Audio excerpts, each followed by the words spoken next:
नमस्कार, मैं हूं संजय शर्मा। आप देख रहे हैं 4 पीएम। भारत ने लाहौर तक जाकर बता दिया कि भारत की ताकत कितनी है। लाहौर में घुस के बता दिया, चाहे लाहौर हो या कराची, हमें बदला लेना आता है।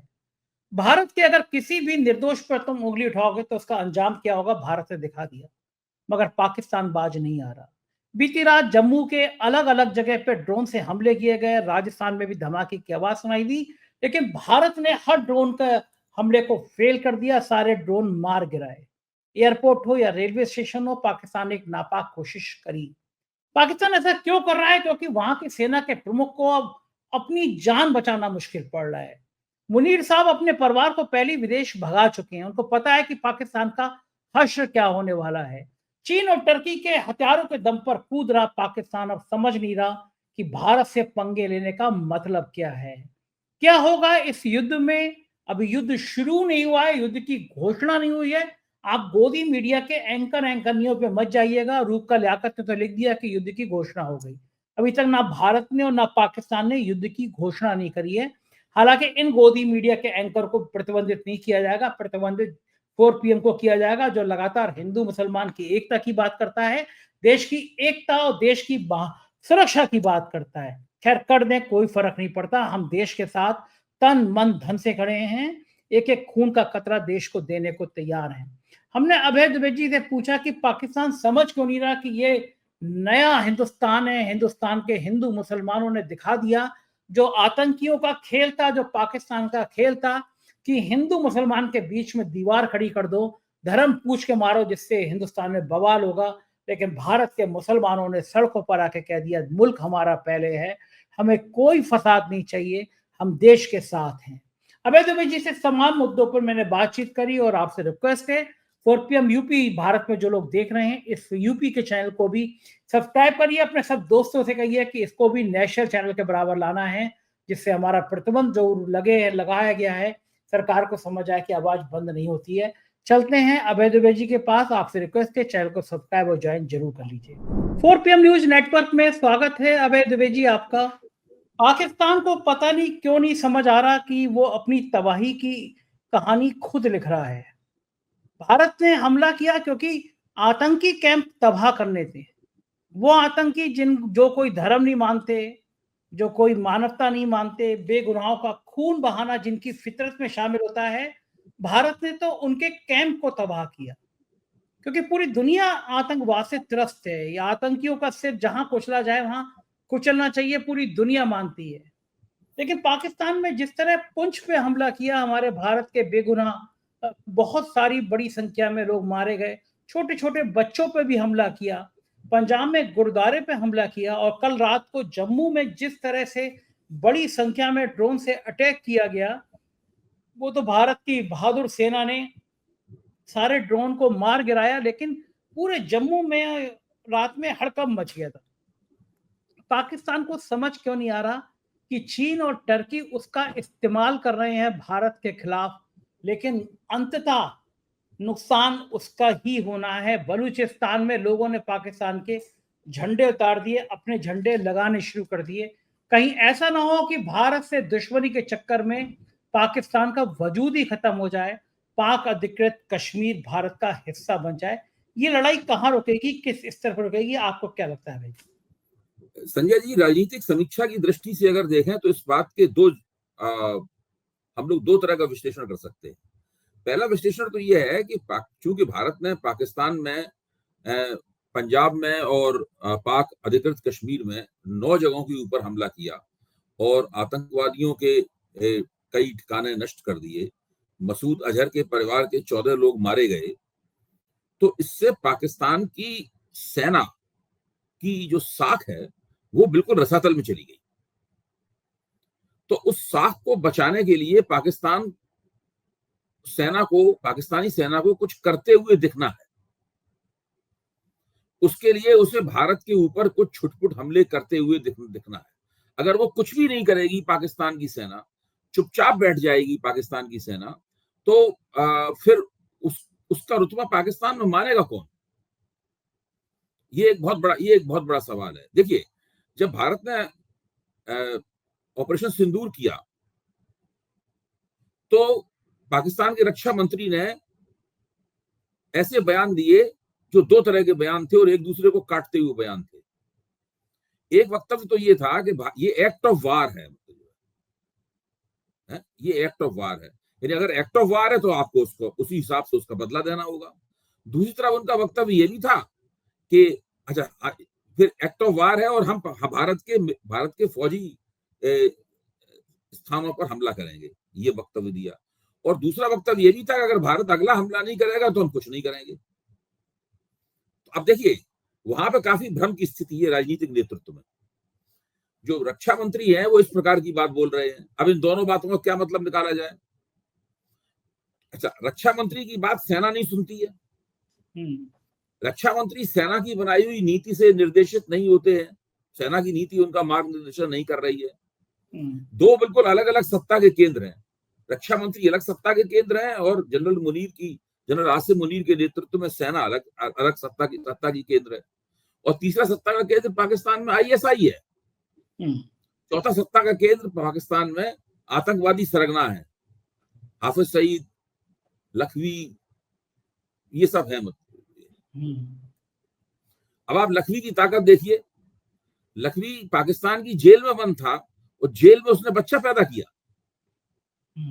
लखवी, आप इससे अंदाजा लगाइए, क्या किसी पाकिस्तान के किसी साधारण कैदी को जेल में बच्चा पैदा करने की इजाजत मिल सकती है? नहीं मिल सकती। लेकिन लखवी को विशेष इजाजत प्राप्त थी।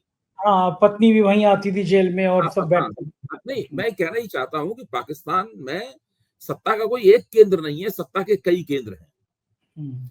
पाकिस्तान का राजनीतिक नेतृत्व जो चाहता है, कोई जरूरी नहीं है कि पाकिस्तानी आर्मी उसकी बात को माने या सुने भी, उसका अपना चल रहा है पूरा का पूरा।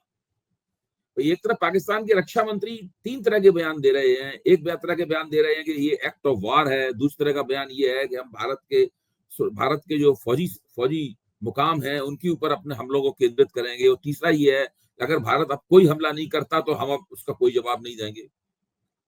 तो ये तो आप छोड़ दीजिए, बिल्कुल बेकार के लोग हैं। इनको पता ही नहीं है कि सत्ता क्या होती है और सत्ता की केंद्रीयता क्या होती है। ये स्थिति ये है। जहां तक फौज का सवाल है, फौज पाकिस्तान में देखा जाए तो जनता के साथ में, जनता के बीच में उसकी साख बहुत गिरी हुई है। कल भी हम लोगों ने इस बात पर चर्चा की थी। सबसे ज्यादा लोकप्रिय व्यक्ति वहां पे इमरान खान है। आज पाकिस्तान में अगर निष्पक्ष चुनाव हो जाए और इमरान खान एक तरफा चुनाव जीत जाएंगे, किसी दूसरे व्यक्ति को वोट ही नहीं मिलेगा। जितने भी ये सब सत्ता में बैठे हुए हैं, शहबाज शरीफ वगैरह, इनकी कोई औकात नहीं है इमरान खान के मुकाबले लोकप्रियता। इमरान खान पूरी तरह ऐसी चुनाव में इनकी धुनाई करेंगे इसका कोई ठिकाना नहीं है। तो अब जनरल मुनीर से इमरान खान के संबंध बहुत खराब है। जनरल मुनीर ने इन कठपुतली राजनेताओं की मदद से, इन प्यादों की मदद से उनको लगातार जेल में डाल रखा है और जेल में उनके साथ बड़ी बदसलूकी भी हो रही है। अब जनरल मुनीर के सामने संकट ये है कि भारत के ऑपरेशन सिंदूर के बाद में वो अपनी साख की कैसे रक्षा करें। कुछ ना कुछ तो उनको करना ही है। इसलिए भारत में कुछ वो रॉकेट भी दागेंगे, चीन की मदद से कुछ ड्रोन हमले भी करेंगे। देखिए, ड्रोन हमलों से युद्ध नहीं जीते जाते, न ड्रोन हमलों से युद्ध शुरू किए जाते हैं। एक आध ऐसे ही इधर उधर रॉकेट फेंक दिया, इसको भारत की सेना ने कब्जे में ले लिया है, वो उसकी जांच पड़ताल करेगा कि उसका कहाँ का, अमेरिका से लिया है, कहाँ से आया है इनके पास रॉकेट, कि वो नाटो के जो खो गए थे हथियार, गोला बारूद खो गया था, उनमें से उसका चुराया हुआ है, क्या पता क्या है। तो ये सब भारतीय सेना अब जांच पड़ताल करेगी तो पता चलेगा। मेरा मानना यह है कि भारतीय सेना पूरी तरीके से सक्षम है। पाकिस्तान का ये जो मिस एडवेंचर है, पाकिस्तान की जो बौखलाहट के तहत जो कार्रवाइयां हुई हैं, इन कार्रवाइयों का करारा जवाब देने के लिए भारतीय सेना सक्षम है। और जैसा कि रक्षा मंत्री ने कहा भी है कि ऑपरेशन सिंदूर जारी है। और भारत के जो विदेश सचिव हैं विक्रम मिस्त्री ने भी अपनी प्रेस कॉन्फ्रेंस में ये बात कही है कि हमारे पास जैसे जैसे तथ्य आएंगे हम जानकारी देंगे, लेकिन जो ऑपरेशनल जानकारियां हैं उनको अभी नहीं दिया जाएगा। उनमें से जितनी जरूरी होंगी उतनी जानकारियां दी जाएंगी। निश्चित रूप से इस वक्त हम सब लोग भारत के नागरिक के तौर पर एक इस तरह के जो एक भारत के ऊपर एक संकट है, मैं सब बहुत हल्का पूरा संकट ही मानता हूं, हल्का पूरा संकट है। हम लोग इस संकट की परिस्थिति में हैं और हम लोग मौजूदा राजनीतिक नेतृत्व और हमारी सशस्त्र सेनाएं हैं उनके साथ पूरी तरीके से सहयोग कर रहे हैं, और उसके हमारा संकल्प है, हम उसके साथ हैं, और हर संकट की घड़ी में हर तरह का कदम उठाने के लिए हम तैयार हैं। बिल्कुल ठीक बात है। और आपने बात जो कही इमरान खान की, पिछले दिनों में दुबई में था, तो दुबई में भारत और पाकिस्तान के दोनों की आबादी बहुत फिक्स रहती है। ड्राइवर बहुत, मतलब चांस की बात है, अगर मैंने 20 बार गाड़ी ली होगी तो उसमें 18 बार ड्राइवर पाकिस्तान के थे। मैं पूछ रहा था पाकिस्तान के हालात क्या हैं, पॉलिटिकल सीन क्या है। एक तो मुझे भारत और पाकिस्तान के बीच जो नफरत अब दिखाई दे रही है, वहां के लोगों में दिखाई नहीं देती थी। वो कहते थे हम लोग तो काम कर रहे हैं, सब नेता लोग लड़ते रहते हैं आपस में। लेकिन वो 18 के 18 इमरान खान के पक्ष में थे। उन्हें कहा इमरान खान थे तो तब भी हमारा मुल्क सही था। मतलब अब तो बिल्कुल मुल्क तबाह हो गया है, मुल्क में कोई सुनने वाला नहीं है, बेईमान हो गए हैं और सेना से बहुत नाराज थे। और वो मुनीर, पाकिस्तान का सेना कमान, वो तो अपने बच्चों को पहले ही विदेश भेज चुका। उसको लग रहा था कि हमारा ठिकाना नहीं है। तो जो इंसान, जो सेना का प्रमुख हो, जब वो अपने बच्चों को शिफ्ट कर दे रहा है, पाकिस्तान से अलग कर दे रहा है, तो पाकिस्तान की गरीब जनता को समझ में आ रहा होगा ना कि ये सेना का चीफ है, इससे तो खुद तो सुरक्षित होगा ही होगा, लेकिन बच्चे भी सुरक्षित है, तो विदेश भेज दिया उसने। और पाकिस्तान की गरीब आवाम को मरने के लिए छोड़ दिया कि भाई टैंक, भारत के टैंक गरजे हैं, भारत की फ्लाइट से, जेट से, जहाज से गोले बरसे, तो फिर ये गरीब जनता झेले, हमारे बच्चे सुरक्षित रहे। तो जो सेनापति खुद ही भाग खड़ा हो युद्ध के मैदान से और युद्ध में आग लगा रहा हो, तो ऐसे सेना प्रमुख से क्या फायदा। क्या लगता है आपको कि पाकिस्तान के अंदर आंतरिक विद्रोह की स्थिति आ सकती है? जनता ऐसे सेनापति से, मुनीर जैसे शख्स से कब तक उम्मीद करेगी कि ये वो, जनता को तो लग रहा होगा तो हमें बर्बाद कर दे रहा है। वैसे ही पाकिस्तान भुखमरी के कगार पे था, खाने पीने के पैसे नहीं थे, युद्ध और थुप गया उसके ऊपर। तो लग रहा है कि आपको कि अगर ये लड़ाई बड़ी रहती है, युद्ध में कन्वर्ट हो जाती है, अभी तो युद्ध भी नहीं कह सकते हम कि ये युद्ध है। भले ही वो अभी हमारे गोदी मीडिया के एंकर रूप का लियाकत ने लिख दिया युद्ध की शुरुआत, पता नहीं उन्हें कैसे लग गया युद्ध है ये। अभी युद्ध की घोषणा नहीं है, ना भारत की तरफ से घोषणा, ना पाकिस्तान की तरफ से देखिए, घोषणा है कि इस तरह की घोषणा करने से तो सरकार जो कह रही है, हमारी रक्षा नीति जो है, हमारे रक्षा मंत्री जो कह रहे हैं, हमारे प्रधानमंत्री जो कह रहे हैं, हमारे जो सशस्त्र सेनाओं के नेता हैं वो कह रहे हैं, ये तो उसके भी विरोध में जाती है इस प्रकार की घोषणा, अगर कोई एंकर अपनी मर्जी से कर देता है। अच्छा, आपने जो सवाल पूछा है वो सवाल बहुत जरूरी है, उसके ऊपर विचार करना चाहिए। मैं ये मानता हूं कि जनता के बीच में अपनी साख को दुरुस्त करने के लिए और थोड़ा जो सेना ठंडी पड़ी हुई थी उसमें गर्मी लाने के लिए पाकिस्तान की फौज ने जो आतंकवादियों के जरिए बैसरण घाटी का खून खराबा कराया, उन्होंने आयोजित कराया निश्चित रूप से असंभव, वरना वो 4 जो आतंकवादी आए थे वो कोई अपनी मर्जी से नहीं आए थे, उनको भेजा गया था, योजना बनाकर भेजा गया था, और वो उसमें भड़कावे की ये कार्रवाई भी शामिल थी कि भाई धर्म पूछ के गोली मारो, ये भड़कावे की कार्रवाई भी उसके अंदर शामिल थी।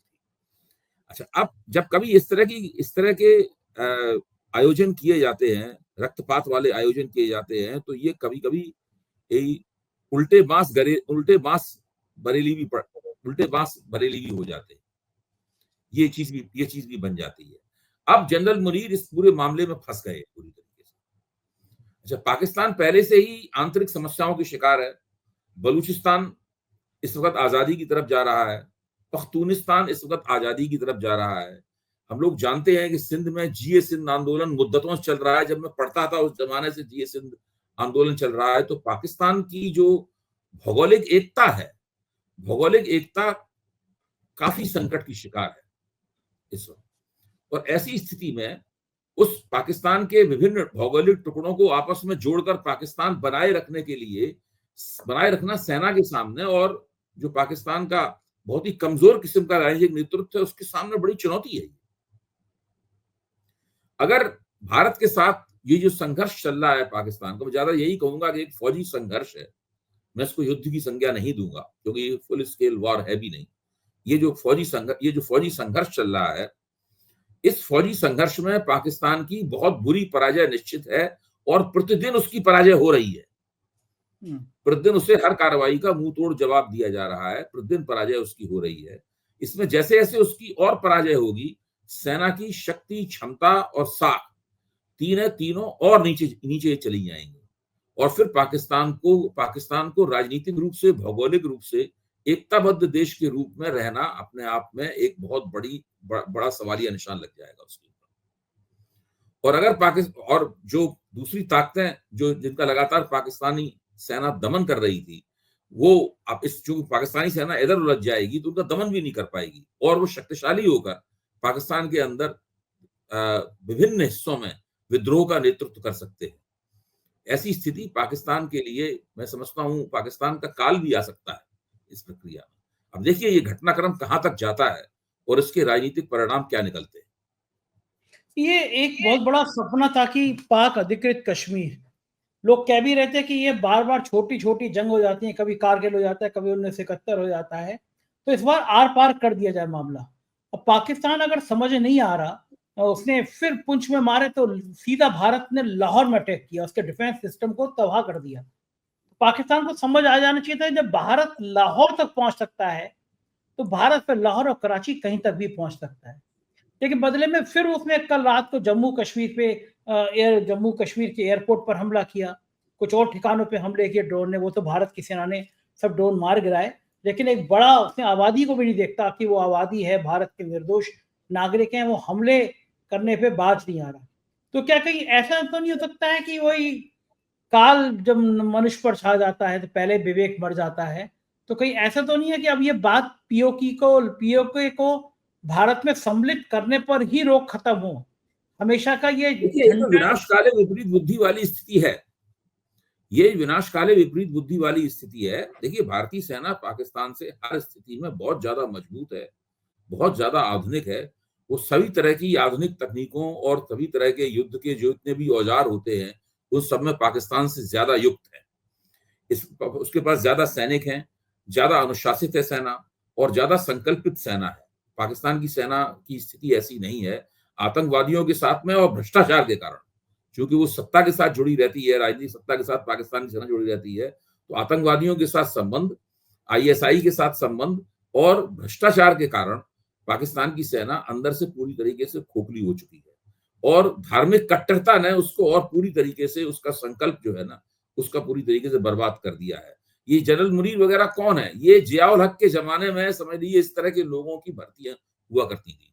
जियाउल हक ने एक नियम बनाया था, जनरल जियाउल हक ने एक नियम बनाया था कि आपको बहुत ज्यादा पढ़ा लिखा होना भी जरूरी नहीं है अगर सेना में आना हो। मतलब उन्होंने काफी कट्टरपंथी नौजवानों को सेना में भर्ती करने के लिए जो पाकिस्तानी सेना में भर्ती के जो नियम थे उसमें काफी ढील दी थी। उसी दौरान ये सब लोग भर्ती हुए थे। तो आज पाकिस्तान के ज्यादातर सेना के जो अफसरान हैं वो उसी जमाने उसी चक्कर में सेना में आए हुए लोग हैं। तो ये लोग बहुत अच्छे सोल्जर भी नहीं है, रणनीतिकार तो छोड़ दीजिए, ये लोग बहुत अच्छे सोल्जर भी नहीं है। ये भारतीय सेना के सामने पल थोड़ी देर भी नहीं टिक पाएंगे। लेकिन भारत अपनी तरफ से पूरी कोशिश करेगा कि पाकिस्तान के साथ युद्ध ना हो। लेकिन अगर पाकिस्तान इस तरह की हरकतें पाकिस्तान ने जारी रखी और इस तरह की हरकतें उसने बढ़ाई तो उस हालत में उसको फिर उसी तरीके से जवाब भी देना पड़ेगा। अगर पाकिस्तान इसी तरह ड्रोन भेजता रहा, पाकिस्तान इसी तरीके से रॉकेट फेंकता रहा और भारत के निर्दोष नागरिकों का खून उसकी वजह से बहता रहा तो कुछ ना कुछ तो भारतीय सेना को करना पड़ेगा।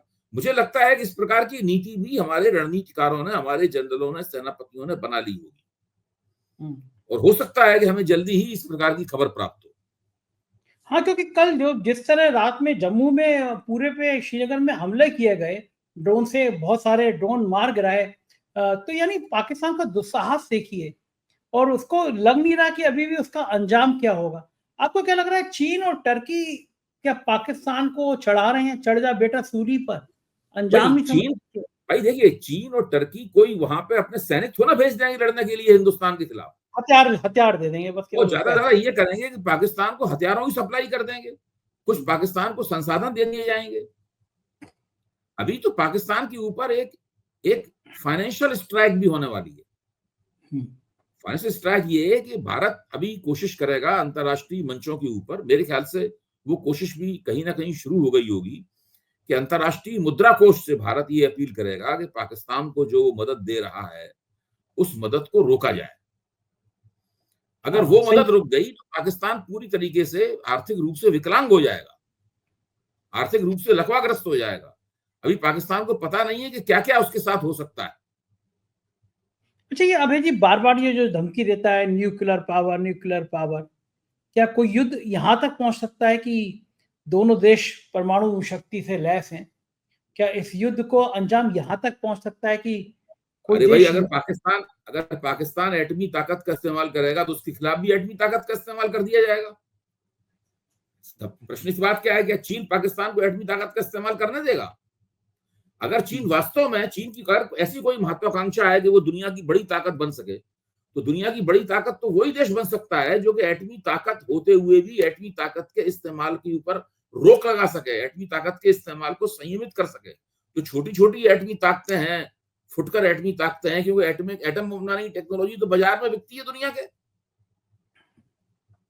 एटम सही बम बात। बनाने की टेक्नोलॉजी ऐसी तो है नहीं, तो बहुत पुरानी टेक्नोलॉजी है। ये तो कोई भी देश जो है शरारत तरीके से उस टेक्नोलॉजी को खरीद के इधर उधर से यूरेनियम, प्लूटोनियम वगैरह खरीद खराद के एटम बम बना सकता है। तो ऐसी स्थिति में अगर चीन पाकिस्तान को एटमी ताकत का इस्तेमाल करने के लिए प्रोत्साहित करता है, तो उसी क्षण विश्व की एक बड़ी ताकत के रूप में चीन की संभावना नष्ट हो जाएगी। मैं आपसे ये बात कहना चाहता हूं। ये चीन दुनिया की बड़ी ताकत बना रहे, उसके लिए जरूरी है कि पाकिस्तान अगर एटमी ताकत का इस्तेमाल करने के बारे में सोचे भी तो चीन उसको एक चपत लगाए, नहीं तुम ये नहीं कर सकते। क्या अमेरिका पाकिस्तान को एटमी ताकत का इस्तेमाल करने देगा? तो अभी ट्रंप साहब जो कह रहे हैं I am very close to Pakistan, I am very close to India, तो फिर क्या हो रहा जाएगा उनको? पाकिस्तान के प्रति क्लोज वो क्या हुए, क्या मतलब? पाकिस्तान उनसे बिना पूछे, ट्रंप से बिना पूछे एटम बम चला देगा? शी जिनपिंग से बिना पूछे पाकिस्तान एटम बम चला देगा? अरे ये सब कुछ नहीं होगा। अभी देखिए पाकिस्तान की और थोड़ी सी ठुकाई होगी, वो ठीक हो जाएगा। वो आपकी लाइन अच्छी होती है कि पाकिस्तान की थोड़ी सी ठुकाई होगी और ठीक हो जाएगा। लेकिन भाई भारत देखिए, अभी तो स्थिति है कि आप किसी को दो चांटे लगाएं कस कस के, किसी गुंडे को दो चांटे लगाएं। अब जहां पे उसका आतंक होता है वो लोग सोचेंगे ये तो गुंडा तो पिट गया, तो वो जब आप चले जाएंगे वहां से, तो वो वहां पे दो तीन बच्चों को पिटाई शुरू करेगा, गालियां आलियां बकेगा, कुछ उछल कूद मचाएगा बंदर की तरह, ताकि उसकी थोड़ी साख वहां पे बनी रहे, वरना उससे कौन डरेगा? जब भारत ने ऑपरेशन सिंदूर शुरू किया और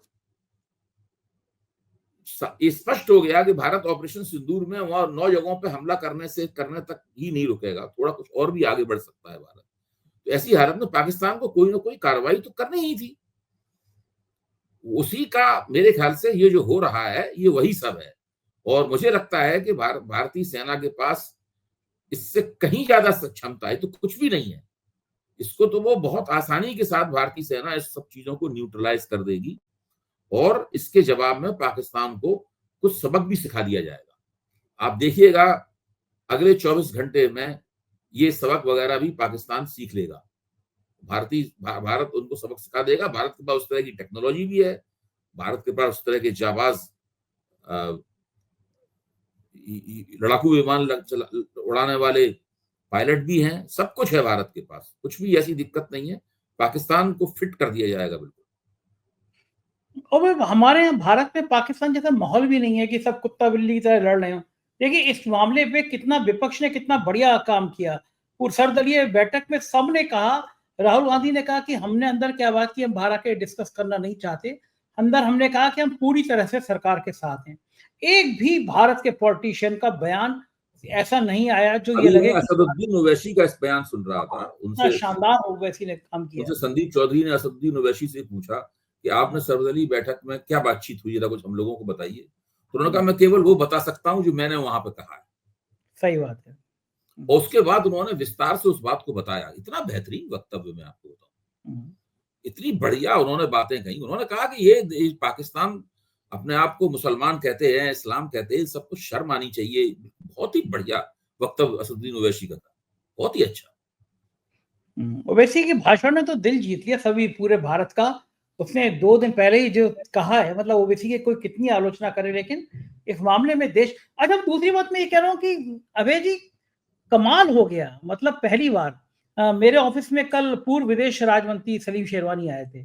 मेरे पुराने दोस्त हैं वो, तो हम लोग काफी गुफ्तगू करते रहे, तो वो भी कह रहे थे कि कितना अच्छा हुआ। बोले मैंने अपने पूरे जीवन में पहली बार देखा कि कश्मीर के अंदर आतंक के खिलाफ हर जगह से मुसलमान सड़कों पे आ गए, ये कभी नहीं होता था। उन्होंने कहा हमें नहीं चाहिए आतंक, जुमे की नमाज के तो बाद देखिए, पूरे इसीलिए मैं देश कहता हूँ कि वो पूरा मामला बूमरैंग हो गया है, पाकिस्तान में पूरा मामला बूमरैंग हो गया है। वो जो धर्म था कि हम पूछ-पूछ के इसलिए गोली मारी गई थी, धर्म पूछ के इसलिए गोली मारी गई थी ताकि हिंदू बनाम मुसलमान हो जाए। और यहाँ पे कुछ बैठे हुए जो लोग अ, डिजिटल मीडिया के ऊपर, सोशल मीडिया के ऊपर जो हिंदू बनाम मुसलमान करते रहते हैं, अपने आप को हिंदुओं को ठेकेदार बताते हैं, उन लोगों ने भी वही खेल खेलना शुरू किया। तो लेकिन अंततः हुआ क्या? अंततः हुआ ये कि हिंदुओं और मुसलमानों के बीच में सारे देश के पैमाने पर, कश्मीर समेत पहले से कहीं ज्यादा प्रगाढ़ मित्रता दिखाई पड़ी। और पूरे देश में जिस प्रकार का इस वक्त माहौल है, उस वक्त हिंदू मुस्लिम एकता का इस वक्त पूरा भारत जो है एक बहुत बेहतरीन उदाहरण बना हुआ है। बिल्कुल सही कह रहे हैं आप। और ये जो है, ये इस बात के तो बिल्कुल सपने टूट गए उनके कि हमारे देश में फसाद हो जाएगा, धर्म के नाम पे हो जाएगा। पूरे भारत ने जिस तरह से हिंदू मुसलमानों ने एकजुटता दिखाई, वो काबिले तारीफ है। और वो जो नफरती लोग थे, उनको भी जवाब हिंदुस्तान ने दिया कि नहीं, जब मुल्क पे बहुत समस्या आएगी तो मुल्क पूरा एक खड़ा हो सकता है। यही भारत की ताकत है, जो भारत को भारत बनाती है, कि अगर कोई विपत्ति आएगी तो हम सब एकजुट रहेंगे, एक मत से रहेंगे, एक जगह से रहेंगे। और ये भी मैं कहूंगा कि ये देश की कहीं ना कहीं एकता की जो हमारी नींव है, जो जड़ें हैं, वो दिख गई पूरी दुनिया को कि भारत कितना मजबूत है। आप और देखिए, मजबूत। आपकी इस बात में ये जोड़ दूं, 1965 में जब पाकिस्तान के साथ जंग हुई थी, तब भी भारत के तमाम मुसलमान और हिंदू एक ही मंच पर खड़े हुए थे, एक साथ एकताबद्ध थे। जब 71 की जंग हुई थी, उस वक्त भी यही हालत थी। कारगिल की जंग की वक्त समय भी हालत थी। जब पाकिस्तान के उकसावे पे कबायली हमला किया गया था कश्मीर के ऊपर, तब उस हमले का सबसे बड़ा मुकाबला किसने किया था? ब्रिगेडियर उस्मान ने किया था। तो ये हम लोगों को ये बहुत, इसका एक पूरा हिंदू मुस्लिम एकता का एक पूरा इतिहास है, जिसको हम सब लोग जानते हैं। ये जो नफरती किस्म के लोग, बड़ा अच्छा शब्द आजकल मीडिया में चल रहा है, नफरती चिंटू। हाँ, तो ये नफरती नफरती, ये नफरती चिंटू लोग जो हैं, अब ये लोग भी सोच रहे होंगे कि ये जो भारत ने स्ट्राइक किया है आतंकवादी ठिकानों के ऊपर, दरअसल नफरती चिंटुओं के ऊपर भी ये स्ट्राइक है। ये बिल्कुल सही बात है, बिल्कुल सही कह रहे हैं आप। बहुत बहुत शुक्रिया अभय जी, आपने इतना समय दिया, हमसे बातचीत की। आभार। तो ये थे अभय दुबे जी, और आपने सुनी पूरी बातचीत। मुझको यकीन है बातचीत आपको पसंद आई होगी। आपकी राय का मुझे बेसब्री से इंतजार रहेगा। शुक्रिया, थैंक यू।